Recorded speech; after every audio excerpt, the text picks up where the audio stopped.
పులులు అంతరించిపోతున్నాయని, సంస్కృతి అంతరించిపోతుందని చింతించే మనం అతి విలువైన అరుదైన ఒక తరాన్ని కొన్ని సంవత్సరాలలో పూర్తిగా కోల్పోబోతున్నాం.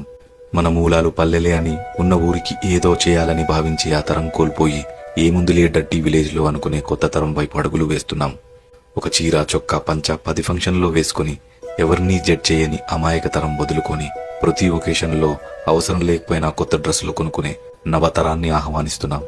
గొడుగులు, బిందెలు, ఆఖరికి చెప్పులు పాడైనా బాగు చేసుకునే తత్వం తెలిసిన తరాన్ని వెళ్లిపోయి ఒక్కసారి నొక్కి పని చేయకపోతే కొత్తది కొనుక్కునే బలుపు తరాన్ని రమ్మంటున్నాం. లావైనప్పుడు కుట్టు విప్పి, సన్నబడ్డప్పుడు కుట్టు వేసి బట్టలు వాడే తరం నుంచి మంచుకున్న బట్టల్ని ఎక్కడెక్కడో చించుకునే వింత తరంలోకి వచ్చేస్తున్నాం. డబ్బులంటే సంతోషమని, కుటుంబం అంటే బాధ్యతని భావించే మంచి తరం వెళ్లిపోయి పిల్లలంటే ఖర్చని, భాగస్వామి అంటే భారమని భావించే తరానికి నాంది పలుకుతున్నాం. నీకు చందమామ చూపిస్తూ, గోరుముద్దలు తినిపిస్తూ అమ్మతత్వం ఉన్న తరాన్ని మర్చిపోయి ఏం కావాలన్నా ఆన్లైన్లో ఆర్డర్ పెట్టుకో, డోంట్ డిస్టర్బ్ మీ అనే కొత్త అమ్మతనాన్ని అలవాటు చేసుకుంటున్నాం. అమ్మ వారిలా కనిపించిన అమ్మ వాడిపోతున్న కొమ్మ ఆకులా కనిపిస్తున్నా గుర్తించలేకపోతున్నాం.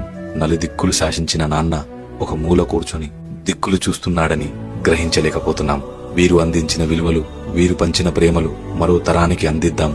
అంతరిస్తున్న తరాన్ని రాబోయే తరంతో జోడిద్దాం. ఇట్లు మీ రాముకాక.